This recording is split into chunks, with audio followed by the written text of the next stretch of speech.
India Legal presents Courts Roundup.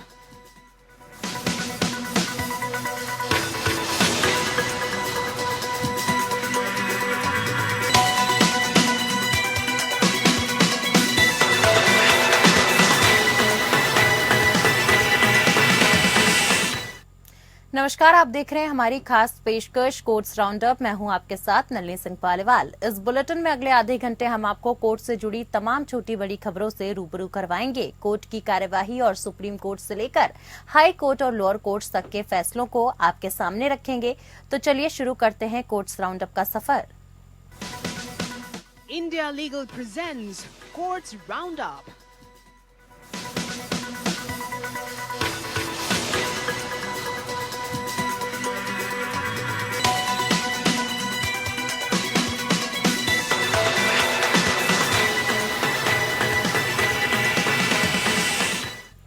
पश्चिम बंगाल सरकार द्वारा मामलों की जांच सीबीआई से किए जाने का अपनी हामी वापस लिए जाने के बावजूद मामलों की जांच सीबीआई द्वारा किए जाने के मामले को पश्चिम बंगाल सरकार के द्वारा सुप्रीम कोर्ट के सामने उठाया गया। जस्टिस बीआर गवई की अध्यक्षता वाली बेंच में पश्चिम बंगाल सरकार की तरफ से पेश वकील कपिल सिब्बल ने कहा कि प्रदेश सरकार के द्वारा मामलों की सीबीआई जांच पर अपनी हामी बहुत पहले ही वापस लिया जा चुका है।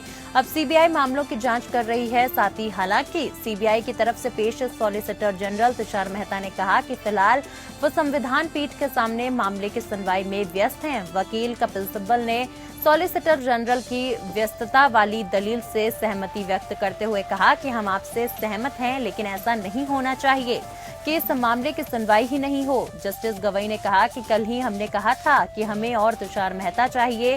सारे मामले सॉलिसिटर जनरल तुषार मेहता और एएसजी एसवी राजू ही पेश हो रहे हैं। आपको और दूसरी पंक्ति भी तैयार करनी चाहिए जो मामलों की सुनवाई में सरकार का प्रतिनिधित्व कर सके। हालांकि सॉलिसिटर जनरल तुषार मेहता ने कहा कि मैं पूरी तरीके से मामलों में निष्पक्ष हूं। संविधान पीठ के सामने लगातार 2 दिनों की लंबी सुनवाई हो चुकी है।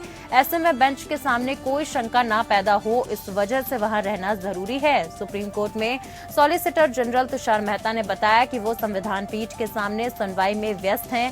इस पर कोर्ट ने कहा कि हम गुरुवार को इस मामले पर सुनवाई करेंगे। साथ ही कोर्ट ने कहा कि हम गर्मियों की छुट्टियों से पहले मामले की सुनवाई पूरी कर लेना चाहते हैं ताकि छुट्टियों के दौरान इस पर फैसला लिया जा सके।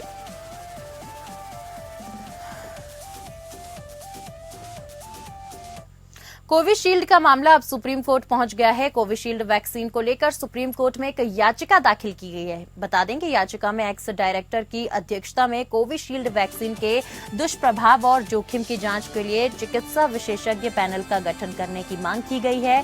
साथ ही कहा गया है कि ये सब सुप्रीम कोर्ट के रिटायर्ड जज की निगरानी में किया जाना चाहिए। इस याचिका में कोविशील्ड वैक्सीन में दुष्प्रभावों और इसके जोखिम कारकों की जांच करने और वैक्सीन से हुए नुकसान का निराधरण करने के लिए केंद्र को निर्देश जारी करने की भी मांग की गई है। और इतना ही नहीं, इस याचिका में ये भी साफ तौर पर कहा गया है कि जो लोग इस वैक्सीन को लगाने की वजह से अक्षम हो गए हैं या जिनकी मौत हो गई है, उन्हें मुआवजा देने का निर्देश दिया जाए। कुछ दिन पहले ही कोविड-19 रोधी वैक्सीन कोविशील्ड बनाने वाली कंपनी एस्ट्राजेनेका ने स्वीकार किया था कि जिन लोगों ने कोरोना के दौरान कोविशील्ड वैक्सीन ली है उनमें रेयर साइड इफेक्ट्स हो सकते हैं। वैक्सीन निर्माता ने अदालती दस्तावेजों में कहा था कि कोविशील्ड दुर्लभ मामलों में एक ऐसी स्थिति का कारण बन सकती है जिससे खून के थक्के जम सकते हैं और प्लेटलेट की संख्या कम हो सकती है। इस फार्मा कंपनी ने बुधवार को माना है कि उनकी कोविशील्ड वैक्सीन कई दुर्लभ मामलों में खून के थक्के जमने और प्लेटलेट काउंट कम होने का भी कारण हो सकती है। इसके साथ ही उन्होंने मरीजों की सेफ्टी को लेकर अपनी प्रतिबद्धता एक बार फिर से दोहराई। बता दें कि भारत में सीरम इंस्टीट्यूट ने कोविशील्ड नाम से जो वैक्सीन बनाई थी वो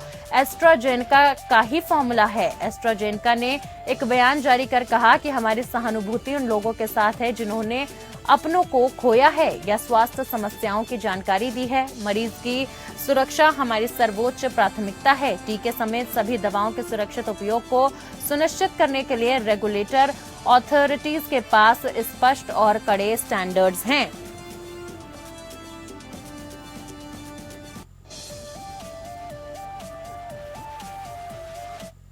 खबरों में आगे बढ़ते हुए बता दूं कि सुप्रीम कोर्ट ने हाल ही में कहा कि हिंदू विवाह अधिनियम के तहत वैध विवाह के लिए केवल एक प्रमाण पत्र पर्याप्त नहीं होगा।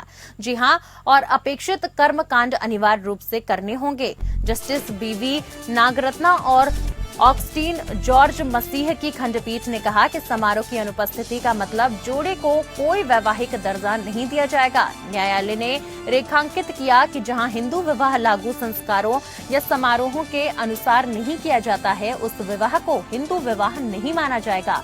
एक स्थानांतरण याचिका में संविधान के अनुच्छेद 142 के तहत एक आवेदन की अनुमति देते समय ये टिप्पणियां आई हैं। साथ ही बता दूं कि हिंदू विवाह अधिनियम के तहत विवाह को वैध नहीं बनाए जाने के कारण पक्षों के खिलाफ तलाक, भरण पोषण और आपराधिक कार्यवाही अंततः रद्द कर दी गई।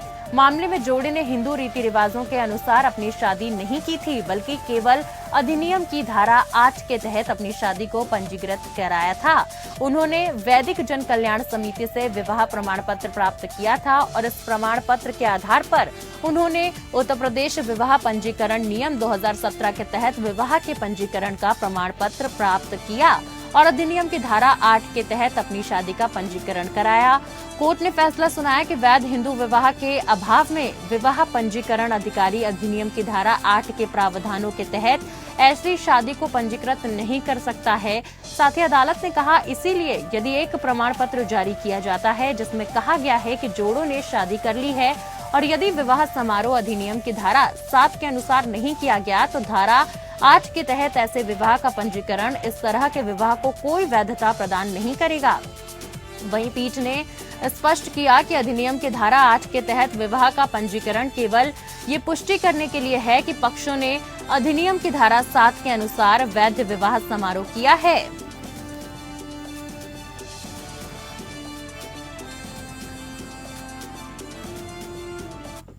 अब आइए इंडिया लीगल वेब रिपोर्टर से समझते हैं कि हिंदू विवाह में धार्मिक अनुष्ठान अहम क्यों होते हैं और इसकी कानूनी वैधता क्या होती है।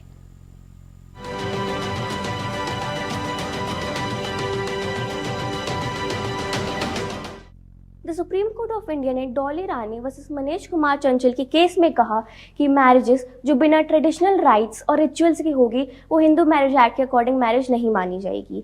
In this case the court ने ये भी कहा कि हिंदू मैरिज एक संस्कार और सेक्रेमेंट है और ना ही एक नाच गाने का event.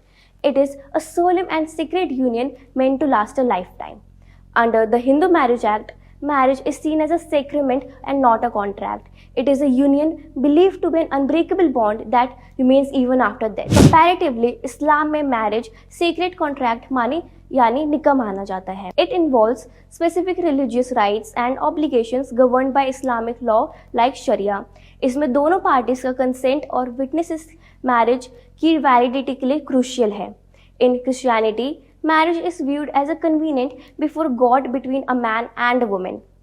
Christian marriages typically Christian religious customs के according और एक religious setting जैसे कि चर्च में होती है, which is usually presided over by a priest or a minister. For more such legal updates, follow Indian Legal.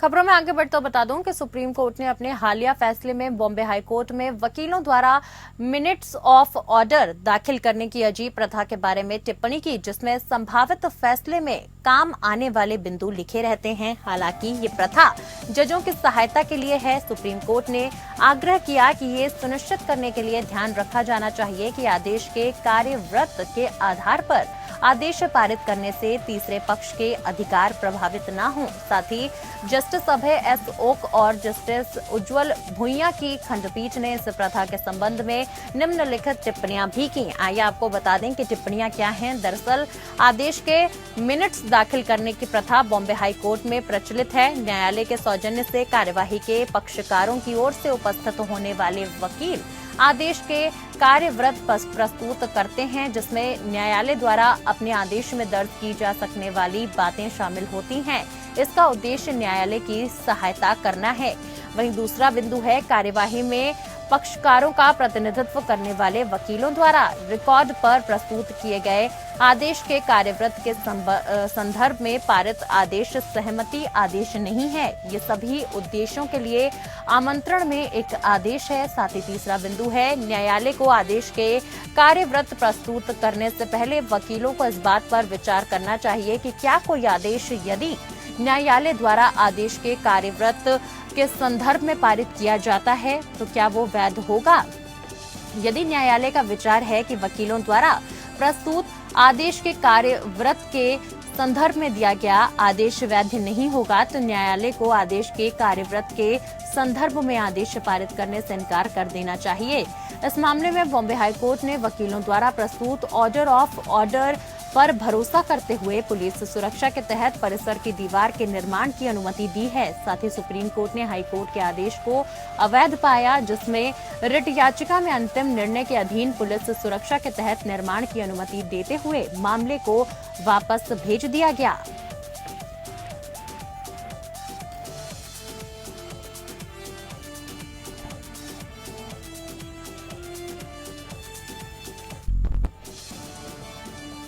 Supreme court ने देखा कि एक बार जब शिकायतकर्ता को डिसऑनर चेक राशि के खिलाफ आरोपी द्वारा मुआवजा दिया जाता है तो एनआई एक्ट के तहत अपराध के शमन के लिए शिकायतकर्ता की सहमति अनिवार्य नहीं है।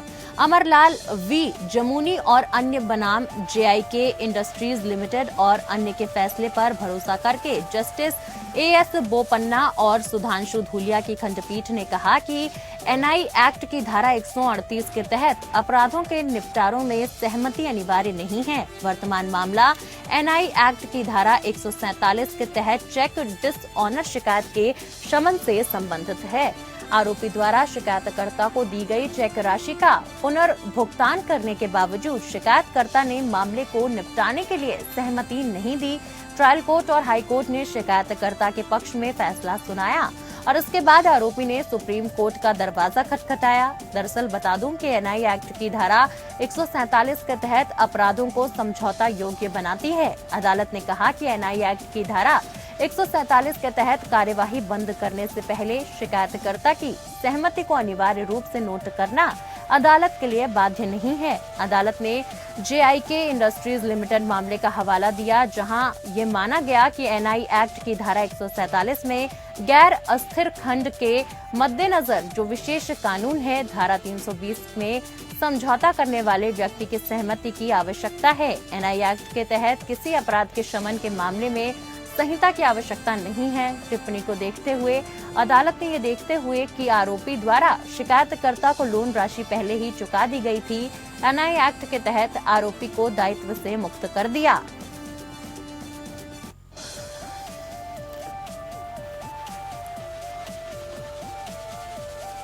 हाथ से मैला ढोने की प्रथा के जारी रहने पर दुख जताते हुए मद्रास हाईकोर्ट ने हाथ से मैला ढोने की प्रथा के उन्मूलन और हाथ से मैला ढोने वालों के रूप में रोजगार के निषेध और उनके पुनर्वास अधिनियम 2013 के अनुपालन को सुनिश्चित करने के लिए कई दिशा निर्देश जारी किए।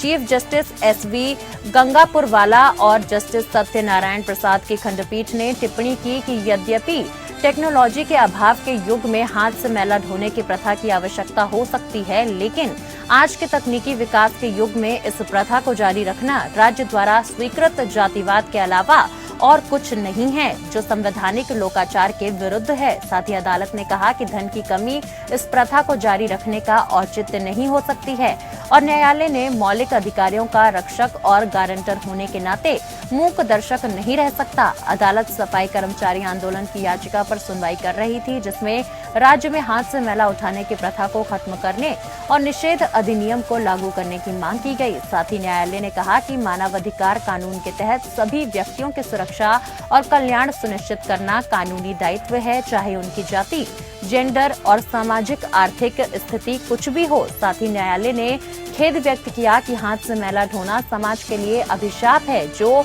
मानवाधिकारों और हाशिए पर पड़े समुदायों की गरिमा के विरुद्ध हिंसा को बढ़ावा देता है। न्यायालय ने मैला ढोने की प्रथा को समाप्त करने के लिए राज्य और निगमों द्वारा पालन किए जाने वाले दिशा निर्देश जारी किए।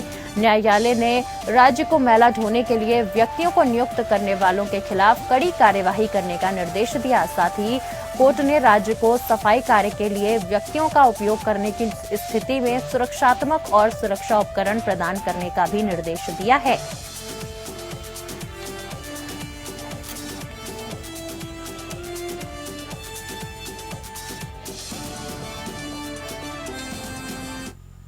केंद्र सरकार ने 29 अप्रैल को मद्रास उच्च न्यायालय को बताया कि पासपोर्ट में पुरुष से महिला और इसके विपरीत लिंग परिवर्तन के लिए किसी को लिंग परिवर्तन सर्जरी प्रमाण पत्र जमा करने की आवश्यकता नहीं है। जी हां, मुख्य न्यायाधीश SV गंगापुरवाला और न्यायमूर्ति J सत्यनारायण प्रसाद की खंडपीठ ने 1980 के पासपोर्ट नियमों को चुनौती देने वाली याचिका रिट याचिका का निपटारा कर दिया, जिसमें पासपोर्ट में लिंग परिवर्तन के लिए लिंग पुनर्मूल्यांकन सर्जरी प्रमाण पत्र को अनिवार्य किया गया था। साथ ही याचिकाकर्ता की मुख्य शिकायत ये थी कि केंद्र सरकार पासपोर्ट में लिंग परिवर्तन के लिए लिंग परिवर्तन सर्जरी प्रमाण पत्र पर जोर दे रही है। याचिकाकर्ता ने इस बात पर प्रकाश डाला कि फॉर्म 4 या लिंग परिवर्तन के लिए पहचान प्रमाण पत्र के लिए प्रमाण पत्र प्रस्तुत करने की आवश्यकता नहीं है। मामले में पिछली सुनवाई के दौरान याचिकाकर्ता ने रेखांकित किया कि जहां तक ट्रांसजेंडर व्यक्तियों के लिए लिंग परिवर्तन का सवाल है, केंद्र सरकार ने नीति बदल दी है। सोमवार को सुनवाई के दौरान केंद्र सरकार ने कोर्ट को बताया कि महिला से पुरुष या इसके विपरीत लिंग परिवर्तन के लिए यही नीति लागू होगी। याचिकाकर्ता ने कहा कि उसकी शिकायत का समाधान कर दिया गया है, साथ ही इसीलिए कोर्ट ने याचिका का निपटारा कर दिया।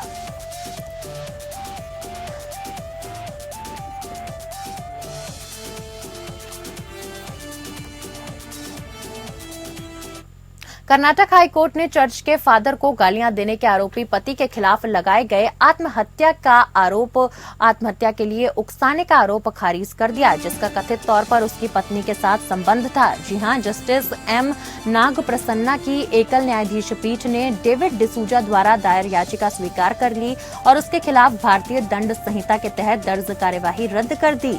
रिकॉर्ड्स देखने पर पीठ ने कहा, एकमात्र आरोपी उस महिला का पति जिसके साथ मृतक पिता के कुछ संबंध थे और उसने अपना गुस्सा जाहिर किया और जाओ और फांसी लगा लो जैसे शब्द कहे थे। इसका मतलब ये नहीं हो सकता कि ये IPC की धारा 107 और धारा 306 के तहत आत्महत्या के लिए उकसाने के लिए अपराध माना जाएगा। उस शिकायत में कहा गया कि मृतक ने आत्महत्या कर ली और याचिकाकर्ता के खिलाफ FIR दर्ज की गई। इसमें आरोप लगाया गया कि उसने मृतक के पिता महेश डिसूजा के साथ तुरंत पहले टेलीफोन पर बातचीत की थी। उनकी मृत्यु और पिता ने याचिकाकर्ता के साथ धर्म परिवर्तन के कारण आत्महत्या कर ली थी। ये कहा गया कि याचिकाकर्ता ने पिता को धमकी दी कि याचिकाकर्ता की पत्नी के साथ अवैध संबंध रखने के कारण उसे बदनाम किया जाएगा। ये भी बयान दिया कि याचिकाकर्ता की पत्नी के साथ संबंध बनाने के लिए याचिकाकर्ता के पिता को फांसी लगा लेनी चाहिए। याचिकाकर्ता ने तर्क दिया कि मृतक का याचिकाकर्ता की पत्नी के साथ अवैध संबंध था। याचिकाकर्ता को इसके बारे में पता चलता है तो वो पिता से संपर्क करता है। पिता के उसकी पत्नी के साथ संबंध होने के बारे में अपनी पीड़ा व्यक्त करता है। साथ ही आरोप है कि ऐसा कहते हुए याचिकाकर्ता ने पिता के लिए जाओ फांसी लगा लो जैसे शब्दों का इस्तेमाल किया। इन दलीलों को नकारते हुए पीठ ने कहा कि इस मामले में मृतक के आत्महत्या करने के असंख्य कारण हो सकते हैं, जिनमें से एक ये भी हो सकता है कि पिता होने के बावजूद उसका याचिकाकर्ता की पत्नी के साथ अवैध संबंध था।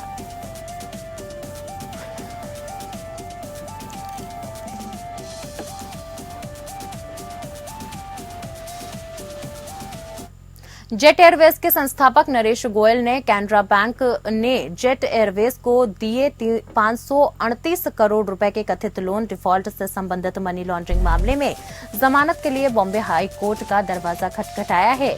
जस्टिस NJ जमादार ने नरेश गोयल की याचिका पर ईडी से जवाब मांगा और मामले की सुनवाई 3 मई 2024 को तय की, जबकि गोयल न्यायिक हिरासत के तहत अस्पताल में रहेंगे। जेट एयरवेज से संबंधित 538 करोड़ रुपए के मनी लॉन्ड्रिंग के आरोप में गोयल को 1 सितंबर 2023 को ईडी ने गिरफ्तार किया था।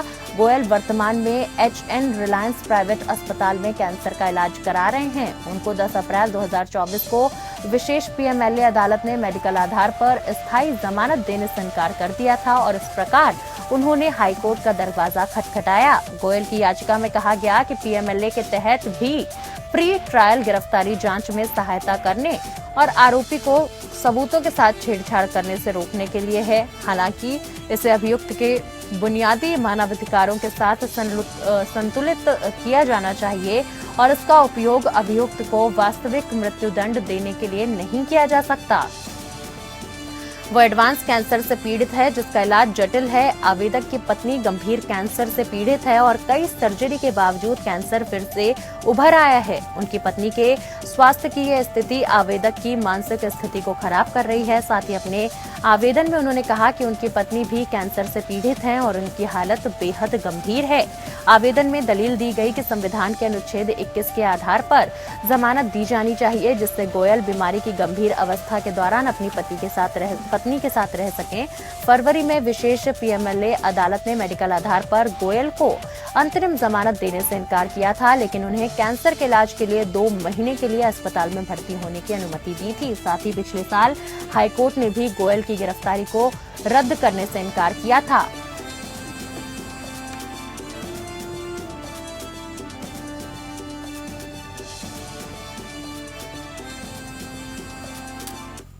तो फिलहाल के लिए आज के लिए कोर्ट्स राउंडअप में मेरे साथ बस इतना ही। नमस्कार।